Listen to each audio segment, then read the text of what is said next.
근데 저는 사실은 네.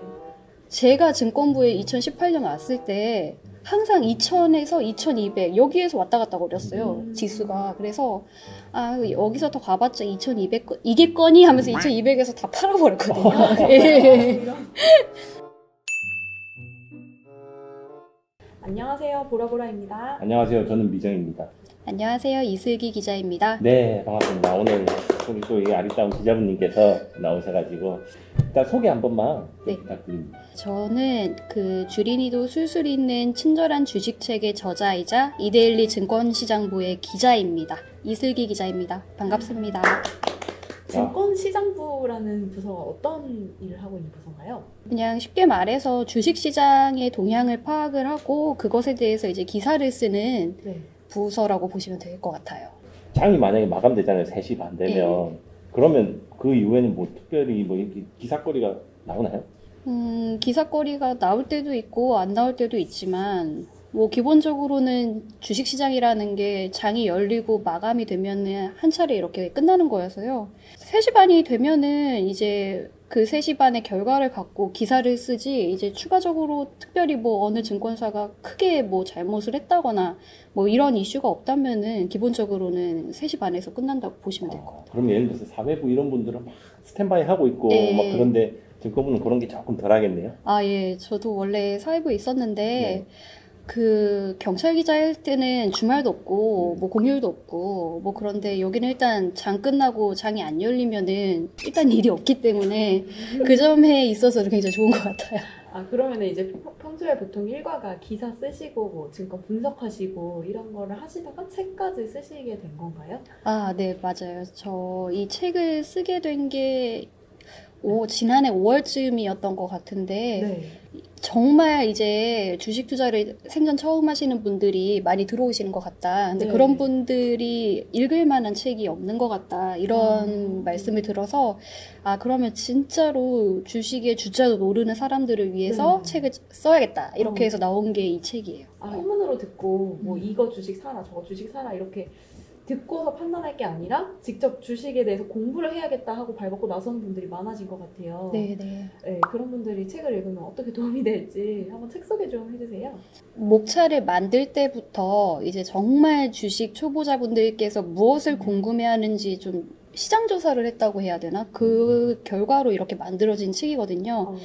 저희 뭐 이제 증권시장부 기자 입장에서는 뭐 PER이나 ROE나 이런 건 굉장히 익숙한 지표지만 사실은 주식 처음 하시는 분들은 뭐야? 이런 식으로 그쵸. 생각을 하시거든요. 정말 기초적인 질문, 뭐 삼성전자는 1등 기업인데 왜 주가가 5만 원밖에 안 하냐? 저도 그 질문 들어봤어요. 예, 뭐 LG 생활건강은 120만 원인데 그러면 삼성전자보다 훨씬 좋은 네. 주식이냐? 네. 뭐 이런 뭐 어떻게 뭐 전문가들이 봤을 때 되게 황당할 수 있는 질문인데 그쵸. 네. 이제 투자자분들은 정말 이제 실존적인 질문이고 그런데도 약간 물어보기에 좀 쑥스러운 그런 네. 질문들이 굉장히 많거든요. 맞아요. 이게. 그거를 그냥 책을 보기만 해도 네. 다 알 수 있게끔 만들어주겠다는 게 그 의도였어요. 이게 너무 좋은 것 같은 게 진짜 너무 기본적인 거라고 생각을 해서 물어보기 조금 애매한 네. 것들이 있잖아요. 사실 인터넷에도 그런 건 없어요. 왜냐하면 이렇게 쉬운 걸 설마 물어볼까 하고 뭐 블로그나 이런 분들이 안 써. 예. 하지만 근데 모를 수 있는 게 당연하잖아요. 네. 그렇죠. 그럼 기자님은 이제 하루 일과 중에서 개장하고 나서 하시는 일이랑 뭐 개장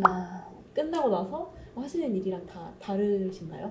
저희 회사 같은 경우에 증권부라서 좀 출근이 좀 빠른 편이고요. 네. 9시에 장이 시작을 하니까 7시 반에 출근을 해서 네. 그날 아침에 이제 증권사 애널리스트 분들이 작성을 하신 보고서들이 이제 쫙 이렇게 올라와요. 그러면은 이제 장 시작하기 전에 이제 많은 투자자들이 그걸 봐야 하잖아요. 그러니까 7시부터 9시까지 다 들러붙어 하고 그걸 쓰는 거예요. 그럼 이제 이거는 투자자분들도 약간 기억해 두시면 좋을 게 그 시간에 그날 올라온 레포트를 기사가 굉장히 많이 나와요. 그래서 그 시간에 애널리스트 레포트들 다들 궁금하시잖아요. 네. 근데 어디서 봐야 될지 잘 모르시잖아요. 그러면 7시 반에서 9시 그 사이에 그냥 증권 기사 보시면 돼요. 그때 올라오는 게 그날 올라온 레포트예요. 그럼 그 레포트를 이제 조금 더 기사화 시키는 예. 레포트를 보고 그냥 기사를 쓰거든요. 기사는 아무래도 한번 정제해서 나가잖아요. 그렇죠. 네. 그래서 조금 더 이해하기 편한 부분도 있을 것 같아요. 그리고 또 9시가 되면 이제 장이 열리기 때문에 그러니까요. 장이 열리면은 이제 시장을 계속 보죠. 저 뭐 HTS를 켜놓고 네. 뭐 오늘 갑자기 주가가 엄청 오르는 종목이 있다더라. 근데 이유를 모르겠다. 음. 그러면 이제 또 전화해보는 거죠. 애널리스트 분들한테 전화해서 이 종목 주가가 굉장히 많이 오르는데 왜 그런가요? 라고 얘기를 해서 뭔가 대답이 오면 그것도 쓰고. 그럼 계속 요거를 이제 한쪽에는 켜놓고 보고 예, 계세요. 예, 예, 계속 예. 보시면서 이제 예. 예민하게 받아들일 수밖에 없겠네요. 예, 예, 예. 그때 증권부 기자셨잖아요. 예, 예. 그때 장이 안 좋았어요. 누가 봐도 저 같은 음. 그냥 일반인이 봐도 코로나 때문에 경제가 이제 안 좋아지니까 누가 봐도 주식은 안 좋을 거다. 근데 회복이 이제 조금 되기 시작할 때쯤인데 이렇게 좋아질 거라고 이제 기자분으로 이 감이나 아니면 이런 정보력으로서 생각을 하셨어요? 이렇게까지 좋아질 거라고? 이렇게까지는 생각을 못한 것 같아요. 사실은 반등장이 올 거라는 거는 누구나 알고 그렇죠. 있었던 사실이었기 때문에 3월 19일 저점이 찍기 전에도 이제 돈이 많으신 분들은 이미 돈다발을 싸들고 들어오시는 상황이었기 때문에 아, 그래요? 예, 저희가 실제로 기획기사로 쓰기도 했거든요. 뭐 강남 부자들이 움직인다 뭐 이런 식으로 쓰기도 네. 했었어요. 그래서 뭐 다들 이거는 뭐 잠깐의 하락이겠고 앞으로 오르겠다 이런 거는 다들 알고 있었는데 저는 이제 사실은 ETF라고 해갖고 그 코스피 지수를 그대로 네. 추종하는 펀드를 네. 제가 가입했었어요. 그 아. 3월에. 계속 떨어질 때마다 계속 썼거든요. 예. 그래서 3월 19일 날도 제가 마지막으로 물을 타고 그 다음부터 이렇게 반등이 우와. 됐었는데 근데 저는 사실은 네. 제가 증권부에 2018년 왔을 때 항상 2000에서 2200 여기에서 왔다 갔다 거렸어요. 지수가. 그래서 여기서 더 가봤자 2200건 이겠거니 하면서 2200에서 다 팔아버렸거든요. 예. 그래서 여기까지 올 줄은 진짜 네. 상상도 못했던 것 같아요. 정말 제가 궁금한 건데 특히 이제 증권부 기자시니까 증권부 기자들은 일반 저희 개인 투자자 주린이들보다 정보를 더 많이 아시나요? 이거는 정말 제가 개인적으로 한번 이거는 이제 흥미 차원에서 한번 제가 여쭤보는 건데 정보를 많이 아느냐? 네. 정확히 말하면 정보를 많이 안다고 착각하는 것 같아요. 그래요? 왜냐면 일단 인사이더 정보라고 하잖아. 내부자 정보 같은 경우에는 일단 새 나가면 불법이고요. 그건 절대 안 되죠. 네. 근데 어쨌든 기자한테 막 이렇게 얘기할 때도 많아요. 막 이제 증권가에서 만나는 분이 딴 데 얘기 안 해줬어. 이런 식으로. 너만 알고 있어. 막 이런 식으로 얘기해주는 분들이 많은데 기자들이 그렇게 나만 아는 정보야 라고 생각해갖고 사고팔 수도 있겠지만 사실 기자한테까지 들어온 정보라는 것은 이미 여러 차례 거친 정보일 가능성이 너무나도 높고 그래서 저는 안 믿어요. 실제로 그렇게 투자하시는 분들도 계실 수도 있어요. 근데 아시겠지만 기자들의 수익률이 별로 좋지 않거든요. 아 진짜요? 예. 그런가요? 되게 우스갯소리로 예전에 무슨 기자들의 뭐 선행매매 이런 게 있는 게 아니냐 막 이래서 뭐 금융당국에서 한번 기자들의 계좌를 다 까서 조사를 해봤는데 아니 오히려 다들 눈물 마이너스더라. 오히려 눈물 닦은 거 아니에요? 그래서 이거도 발표도 못하겠더라. 불쌍해서 막 이렇게 얘기가 나올 정도로 뭐 그렇게 대단하지 않고요.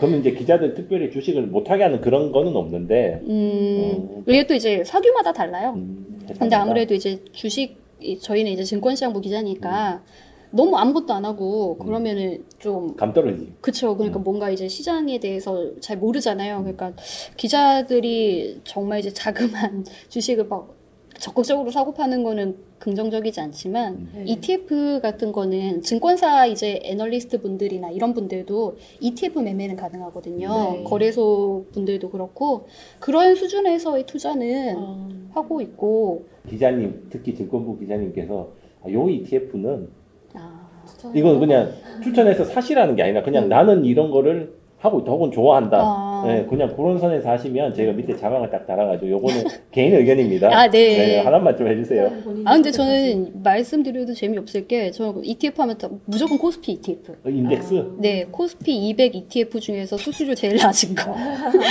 그 이제 여러 회사들이 있잖아요. 예. 뭐 타이거도 있고 뭐 있잖아요. 예, 그 중에서 수수료 제일 낮은 거. 네, 그냥 무조건 수수료 낮은 걸로 가져가고 저는 그냥 지수로만 봐요. 그냥 종목 단위는 솔직히 잘 모르겠어요. 뭐 이 종목이 오를 것 같고 저 종목이 내릴 것 같고 모르지만 그냥 나는 평균 수익률만 안정적으로 가져가고 싶다. 그리고 또 기자면은 그렇게 빈번하게 사고 팔 수가 없어요. 근데 기사 쓰느라고 장마감 놓치고 그렇죠. 그러면은 그럼요.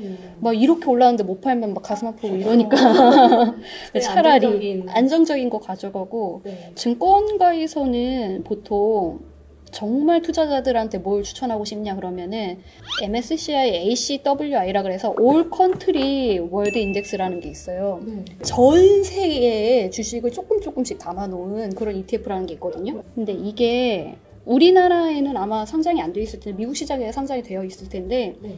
뭐라고 얘기를 하셨냐면 그 세계의 진보를 믿는다면 투자해라 아. 이렇게 얘기를 하더라고요. 지구의 발전을 믿는다면 투자. 예, 이런 예, 느낌이에요. 예. 어쨌든 이제 그 지수에 들어가는 종목은 알아서 빼줘요. 거기 MSCI에서 정기적으로 변경을 하면서 이 종목은 좀 이제 가망이 없다. 이러면 그냥 알아서 빼주고 좀 가망 있는 종목들을 좀 채워주고 이러니까 네. 알아서 이제 가망 있는 종목들을 찾아가는. 그렇구나. 예. 그러니까 한마디로 이제 박사님들이 관리하는 종목들이라는 아, 그쵸. 세계의 석학들이 그렇게.